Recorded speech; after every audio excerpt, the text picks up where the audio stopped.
मेरठ में FIITJEE coaching centre के खिलाफ पेरेंट्स का गुस्सा फूटा। अभिभावकों ने मेरठ एसएसपी डॉक्टर विपिन ताड़ा से मुलाकात कर कोचिंग संचालकों के खिलाफ शिकायत दी है। इंजीनियरिंग की तैयारी करने वाले तमाम छात्रों के पेरेंट्स एसएसपी से मिलने पहुंचे। पेरेंट्स ने कहा कि फिटजी ने अचानक बिना किसी प्री इन्फॉर्मेशन के सेंटर शट डाउन कर दिया है, जिसके कारण स्टूडेंट्स की पढ़ाई अधर में लटक गई है। 2 साल की एडवांस फीस लेकर संस्थान ने अचानक सेंटर बंद कर दिया। हमारे बच्चों का करियर चौपट हो गया है, हमें न्याय चाहिए। एसएसपी ने सिटी मजिस्ट्रेट और सीओ सिविल लाइंस को पूरे मामले की जांच के लिए कहा। अभिभावकों ने बताया कि आज से लगभग 6 महीने पहले महाराष्ट्र व अन्य शहरों में फिटजी के सेंटर अचानक बंद हुए। तब हम लोगों ने मेरठ सेंटर पर जाकर वहां सेंटर हेड और स्टाफ दोनों से पूछा कि मेरठ में भी ऐसा हो रहा है क्या, तो उन लोगों ने साफ कहा ऐसा कुछ नहीं है, आप बच्चों को पढ़ाएं। 400 से ज्यादा बच्चों से 2 साल की एडवांस फीस जमा कराई गई है। 6 लाख से ज्यादा रकम प्रति बच्चे हिसाब से करोड़ों रुपया एडवांस में जमा कराया गया है। एसएसपी ऑफिस यहाँ पे आने का केवल एक ही रीजन है, फिटजी सेंटर जो मेरठ में प्रतिष्ठित सेंटर था वो शट डाउन कर दिया इन्होंने। शट डाउन होने के पीछे क्या था, 4 दिन पहले पूरी फैकल्टी ने मास रिजाइन कर दिया।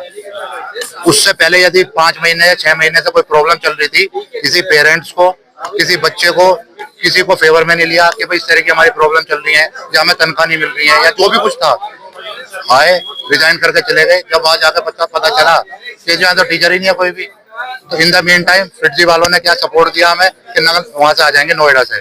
वो 1 दिन आए या 2 दिन आए, तीसरे दिन पता चला कि वो भी रिजाइन कर दिया। कितने बच्चों का भविष्य अधर में है और कितनी फीस जमा चल रही है? ऑन एन एवरेज यदि बात करूं तो 4 से 5 लाख फीस है 2 साल की। किसी की 4 साल की 2 से 25 करोड़ का हिसाब, किसी की 4 साल की, किसी की 2 साल की। मतलब यदि आप ये समझो तो करोड़ों में है इसकी फिगर। यदि आप 300 आदमियों के साथ लगा दो 15 से 20 करोड़ है। देखिए, सबसे पहले फिटजी के सेंटर्स कई जगह बंद हुए। आज से 6 महीने पहले महाराष्ट्र में बंद हुए, पुणे में बंद हुआ। तो हमने यहाँ पे भी पूछा कि सर आपके 3-4 सेंटर बंद हो गए हैं, यहाँ तो बंद तो नहीं होने वाले हैं।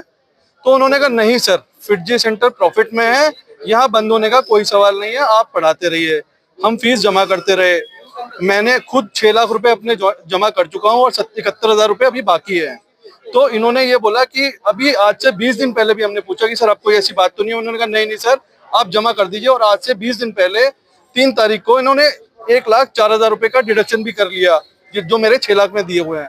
हम लगभग 400 ऐसे बच्चे हैं, 400 बच्चे की जो लगभग पर एवरेज मैं कहता हूँ 6 लाख रुपए से कम नहीं होगा।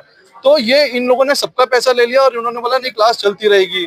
फिर इन्होंने जब इनसे पूछा गया कि सर अब क्या होगा आगे, तो इन्होंने कहा नहीं हम आपको पढ़ाएंगे। अगर फैकल्टी, इनकी टोटल 13 फैकल्टी है, 13 में से 12 चले गए हैं आकाश में। इन्होंने कहा नहीं सर हम फिर भी पढ़ाएंगे आपको। अब बच्चे या तो कुछ बच्चे बैठ गए कि हम आकाश जाएं, कुछ बच्चे बोले कि नहीं हम फिटजी जाएं। तो ये क्लासेस बच्चों की पहले ही डिस्टर्ब हो गए हैं। उनका मॉरल सपोर्ट इतना वीक हो चुका है, जो बेचारे 18 घंटे 12 घंटे पढ़ रहे थे, अब उनको ये पता नहीं है कि मेरे को कहाँ जाना है। तो सबसे पहला तो पैसा बाद में है। उनका मॉरल सपोर्ट इतना वीक हो गया है कि हम अपने बच्चों को यहाँ ला नहीं रहे हैं। जो हमने ग्रुप बनाया है उसमें से हटा रहे हैं ताकि वो फर्दर डिप्रेस ना हो। तो हम जब आज यहाँ एसएसपी साहब से मिले हैं तो उन्होंने कहा नहीं आप देखिए समाधान की तरफ जाइए, आप लड़िए नहीं। तो हमारे किसी का मकसद ये नहीं कि हम लड़ें, हम सिर्फ इसलिए आए हैं कि हमें सोल्यूशन मिले हमारे बच्चों को मॉरल। इसमें एक चीज और इम्पोर्टेंट कहनी है सर, एक इम्पोर्टेंट चीज ऐड करनी है। मेरा नाम अमित जैन है। बेसिकली सर ने वैसे तो दिक्कत बताई दी है, लेकिन मैं शॉर्ट में ये कहना चाहता हूँ कि इस इंस्टीट्यूट के ऑनर जो हैं वो डीके गोयल हैं, दिल्ली में कहीं रहते हैं मेरे ख्याल से। और मजे की बात यह है कि केजरीवाल जी जो दिल्ली के में इस समय इलेक्शन लड़ रहे हैं, वो कहते हैं जी मैंने शिक्षा का इतना ज्यादा प्रसार किया है, जबकि शिक्षा माफिया जो डीके गोयल हैं इन्हें अपने घर में बैठा के छुपा के बैठे हुए हैं।